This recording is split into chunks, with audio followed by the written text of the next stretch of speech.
नमस्कार।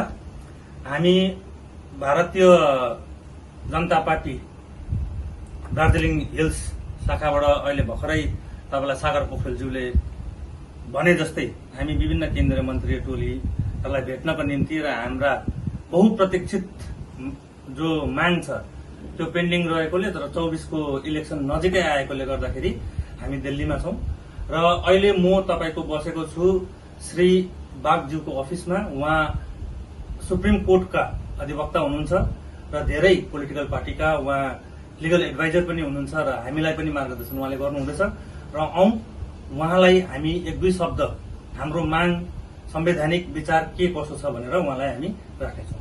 सर नमस्कार। नमस्कार। सर आपका नाम और थोड़ा परिचय अगर जनता को आप दे देते हैं। जी, मैं एडवोकेट आरफ बाग हूँ। I am practising lawyer in Supreme Court और देश के तमाम इश्यूज के लिए मैं काम करता हूँ, मानव अधिकार के लिए। इससे पहले मैं 17 कंट्री का लीगल एडवाइजर भी रह चुका हूँ। आपको तो पता ही होगा कि पश्चिम बंगाल को बाइफरकेट करके गोरखालैंड का इशू जो है वो हमारा कई सालों से 100 सालों से चल रहा है। तो इसमें आपका क्या कहना है? कानून के तरीके से, कानून के हिसाब से ये वायबल है नहीं है? सिर्फ हम लोग रास्ते में चिल्लाने से होगा? हम लोग एमपीपी दे दिए हैं तो लीगैलिटी क्या कहता है गोरखालैंड के हिसाब से आपके साथ? पहले तो आप लोग जो डेलीगेशन यहाँ आए आपका स्वागत है और दिल की गहराई से आप लोगों का मैं आभार प्रकट करता हूँ, स्वागत करता हूँ। आप लोगों ने इस सल के साथ और टोपी पहना के जो गोरखाओं का ताज है और उसी से ही जुड़ा है कि उसका जो पहचान है हर आदमी का जब पैदा होता है धरती पे तो उसका पहचान को लेकर पैदा होता है।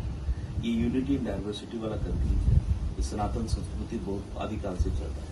वहां पे आपको गई भाषा, प्रांत, उनका पहचान, ये पहचान का भी सवाल है। भारत की आजादी से पहले गोरखा का एक यूनिक लाइफस्टाइल है और दूसरी तरफ है कि अगर मानिक सर की भाषा में अगर कहा जाए तो उनका कहना था कि दो जो अगर मौत को नहीं डरता है तो दो आदमी, एक तो झूठ बोल रहा है, नहीं तो वो गोरखा है।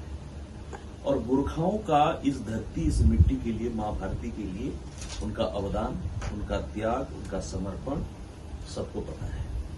इस तरह से उन्होंने कुर्बानी दिया करगिल वॉर से लेकर अंग्रेजों के साथ, बहुत बड़ा होता है। दूसरी बात है ये कल्चरल क्वेश्चन है, सांस्कृतिक जो सवाल है, भाषा को लेकर, उनका रहन सहन, खान पीन, जगह सबको लेकर है। तो इस धरती में ऐसा नहीं है कि नहीं बना है।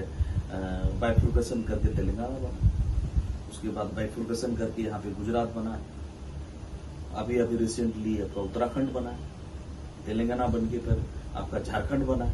तो ये अभी उत्तर प्रदेश को 4 हिस्से में बांटने का बहन मायावती जी का भी ये था कि एक डेवलपमेंटल प्रोजेक्ट के तहत उसको अच्छा एडमिनिस्ट्रेशन, खास करके जो हिली एरिया की बात हम लोग कर रहे हैं, ये गोरखालैंड जिसको कह रहे हैं हम लोग, जिसको मेरा भी एक ड्रीम है कि उसको स्विट्जरलैंड बनाना है।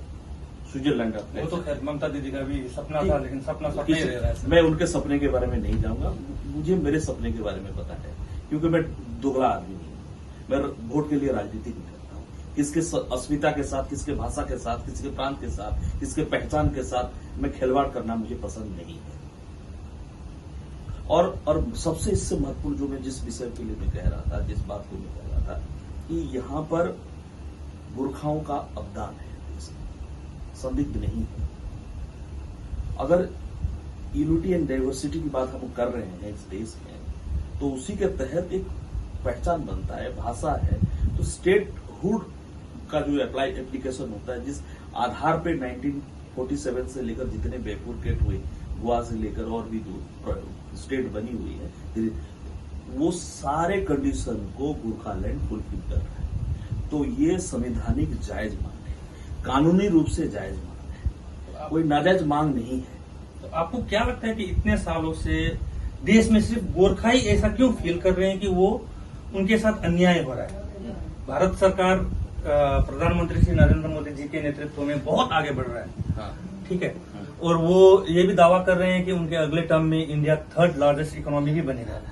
लेकिन हमको क्या फील हो रहा है गोरखाओं को कि इंडिया इतना आगे पहुंच रहा है लेकिन हम वहीं के वहीं अटके हुए हैं। अभी भी दूसरे दर्जे के नागरिकता के हिसाब से देखा जाएगा। अभी हम दिल्ली में हैं, ये टोपी पहन के जब हम रास्ते में निकलते हैं तो 80% लोग यही हमको क्वेश्चन पूछते हैं कि भाई साहब क्या आप नेपाल से हो?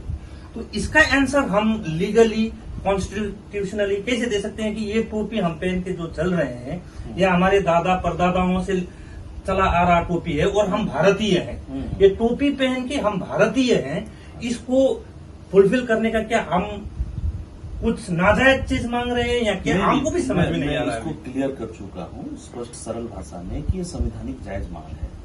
दूसरी बात, यहाँ पे धोती पहनने वाले लोग भी हैं, कलर्स हैं, पहचान अलग है। उसके बाद आप सिख भाई हैं, आप देखिए धर्म के उनका अलग पहनावा है, कोई बुर्का पहन रहा है, तो टोपी के साथ किसी को समस्या नहीं होनी चाहिए। ये पहचान है। कोई टर्बन पहन रहा है, यही तो है विभिन्नता में एकता, यूनिटी इन डाइवर्सिटी। तो ये सवाल लेके अभी फिलहाल जो जहां तक सैकड़ों साल से ये मांग आ रही है, हम लोगों के सामने भी है। अगर यहाँ पे अगर पार्टी पॉलिटिक्स से ऊपर उठकर एक देश का नागरिक होने के नाते, एक लॉयर्स होने के नाते, एक एक्टिविस्ट होने के नाते, आप नेपाल से हो, तो इसका आंसर हम लीगली कॉन्स्टिट्यूशनली कैसे दे सकते हैं कि ये टोपी हम पहन के जो चल रहे हैं ये हमारे दादा परदादाओं से चला आ रहा टोपी है और हम भारतीय हैं। ये टोपी पहन के हम भारतीय हैं, इसको फुलफिल करने का क्या हम कुछ नाजायज चीज मांग रहे हैं या क्या, हमको भी समझ में नहीं आ रहा है। इसको क्लियर कर चुका हूँ स्पष्ट सरल भाषा में कि ये संवैधानिक जायज मांग है। दूसरी बात, यहाँ पे धोती पहनने वाले लोग भी हैं, कलर्स हैं, पहचान अलग है। उसके बाद आप सिख भाई हैं, आप देखिए धर्म के उनका अलग पहनावा है, कोई बुर्का पहन रहा है, तो टोपी के साथ किसी को समस्या नहीं होनी चाहिए। ये पहचान है। कोई टर्बन पहन रहा है, यही तो है विभिन्नता में एकता, यूनिटी इन डाइवर्सिटी। तो ये सवाल लेके अभी फिलहाल जो जहां तक सैकड़ों साल से ये मांग आ रही है, हम लोगों के सामने भी है। अगर यहाँ पे अगर पार्टी पॉलिटिक्स से ऊपर उठकर एक देश का नागरिक होने के नाते, एक लॉयर्स होने के नाते, एक एक्टिविस्ट होने के नाते, पिछले 2011 से इस आंदोलन में मेरा एक सॉफ्ट कॉर्नर रहा है, क्योंकि जायज मांग है। उससे क्या होगा, आप एक कोई सिलीगुड़ी से दार्जिलिंग से कोई आदमी अगर कोई गरीब जाता है ना हाईकोर्ट, कोलकाता हाईकोर्ट, उसको मिनिमम 1 दिन लगता है। एक दूसरा, कोई मांग लेके एडमिनिस्ट्रेशन हेडक्वार्टर कोलकाता में है, उसको जाते जाते उसका इश्यूज क्या होता है, तो दार्जिलिंग से दिल्ली आने का टाइमिंग और दार्जिलिंग से कोलकाता आने का टाइमिंग लगभग एक है। तो ये तमाम चीज है। तो ये डेवलपमेंट को आगे बढ़ाने की, जो विकास की गति बढ़ रही है देश में, विकास की चर्चा हो रही है, इस विकास के धारा को आगे बढ़ाने के लिए ये मांग है। मैं तो मानता हूं, ठीक है।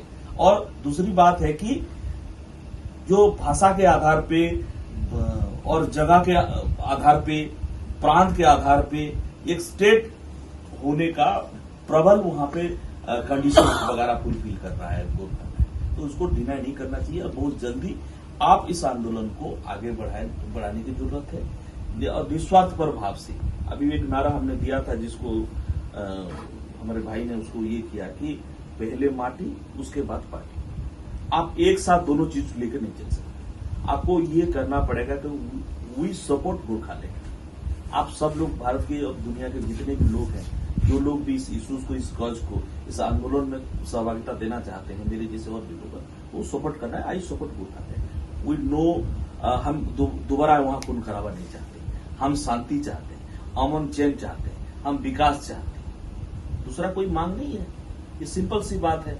और जहां तक जो 13 कास्ट की बात है, वो तो शेड्यूल ट्राइब कमीशन से और प्लस आपका मिनिस्ट्री ऑफ सोशल जस्टिस, अभी ट्राइबल मिनिस्ट्री से आप ज्यादा बड़ा प्रोसेस है नहीं, अभी मानसून सेशन चल रही है, आप इसको ये करो। नहीं तो क्या होगा, मणिपुर जैसे सिचुएशन क्रिएट हो सकता है। नहीं, situation in hills are really volatile sir, इसलिए क्योंकि देखने में वहाँ पे बहुत शांति है, लेकिन वो तो पता नहीं क्या है। ये गोरखाओं के नियत के ऊपर डिपेंड करता है ना। गोरखा एक शांति प्रिय कम्युनिटी है, हमेशा वो शांति के लिए लड़ा है, देश के लिए लड़ा है, देश के लिए आवाज लड़ा है, हमेशा उसका अवदान है। तो उसके मांगों को सीरियसली लिया है। तो देखिए, नहीं अभी क्या हो गया कि 2009 से तो हम लोग मेंबर ऑफ पार्लियामेंट दे ही रहे हैं भारतीय जनता पार्टी को। जी खैर 9 में तो उनकी मेजोरिटी नहीं थी बोल के उनके तरफ से कहा गया, चलो ठीक है। फिर 14 में आया तो उन्होंने बोला कि हमको और ज्यादा लोकसभा में भी राज्यसभा में दोनों में बहुमत होने की जरूरत है। तो फिर 19 में तो पूरा कंडीशन फुलफिल हो गया। तो अभी जनता, स्पेशली दार्जिलिंग की जनता के मन में ये है, ये पॉलिटिकल राजनीतिक क्वेश्चन है। हम इसको मांग करेंगे, क्या होता है कि गणतंत्र में प्रेशर ग्रुप का बहुत बड़ा योगदान होता है। अन्ना हजारे मूवमेंट आपने देखा, लोगों ने सड़कों पे उतरे और आपका लोकपाल बिल पास हुआ कि नहीं। तो वहां के जो लोग हैं, प्लेबिसाइड जिसको कहते हैं, वहां के लोग अगर इस चीज को चाहते हैं तो उनको आंदोलन को तेज करना पड़ेगा शांतिपूर्ण तरीके से, संवैधानिक। मेरा अगला क्वेश्चन यही कहता सर कि अगर हम लोग कल अगर फिर से, क्योंकि मूवमेंट ऑफ गोरखालैंड बहुत दिनों से चल रहा है और लोगों को भी ये भरोसा नहीं होगा कि फिर से नया मूवमेंट सक्सेस हो पाएगा। कोई नहीं। लेकिन हम क्या चाहते हैं कि हम लोग अभी दिल्ली में है तो कम से कम आपसे, आपके ऑफिस से और आपके जितने भी सराउंडिंग्स में लोग हैं, हाँ। उनका अगर सपोर्ट पार्लियामेंट से लेके, कोर्ट से लेके, कहीं भी अगर फ्यूचर में हमको जरूरत पड़े तो आप लोग क्या हम लोगों के साथ हैं? बिल्कुल साथ है, आपके साथ है। और जो हमारे आचार्य सूरज पाटिल जी हैं, आपको आश्वासना दिया, आशीर्वाद दिया और उन्होंने हर तरीके से आपके साथ है, हर जायज चीज, हर संवैधानिक, क्योंकि हम लोग राष्ट्रभक्त हैं, तो आपके हर संवैधानिक मूल्यों के साथ आपके साथ हम खड़े हैं। और लीगल क्वेश्चन जो होगा हम सुप्रीम कोर्ट में भी इसके ऊपर विचार करके लगाएंगे और आगे इस चीज को व्यापकता की तरह दार्जिलिंग भी आप बुलाओगे तो हम लोग आएंगे और इस चीज को हम लोग आगे करेंगे। मेरा हाथ जोड़ के पूरे दार्जिलिंग वासी जो गोरखालैंड के लोगों को हाथ जोड़ के मेरा निवेदन है कि शांतिपूर्ण तरीके से, संवैधानिक तरीके से हमें करना है। डेमोक्रेसी का आप किसी पार्टी में है, उससे आप किसी भी पार्टी में रहिए, किसी संगठन में रहिए और ये संवैधानिक मांग जो पिछले कई साल से चल रहा है, आपको बताऊं 1956 से तेलंगाना का मांग चल रहा था। हर आंदोलन के लिए एक विनिंग फेज होता है, तो वो फेज जब आ जाएगा तो हम लोग जरूर जीतेंगे। आपकी तो ये आशा करते हुए 1907 से हम लोग है सर। यस नहीं, तेलंगाना वाले भी लेट है, तो ये मांग जो है जायज मांग है। बस अभी फिलहाल इसको धार देने की जरूरत है। अभी गोरखाओं में पढ़े लिखे संख्या बढ़ रही है।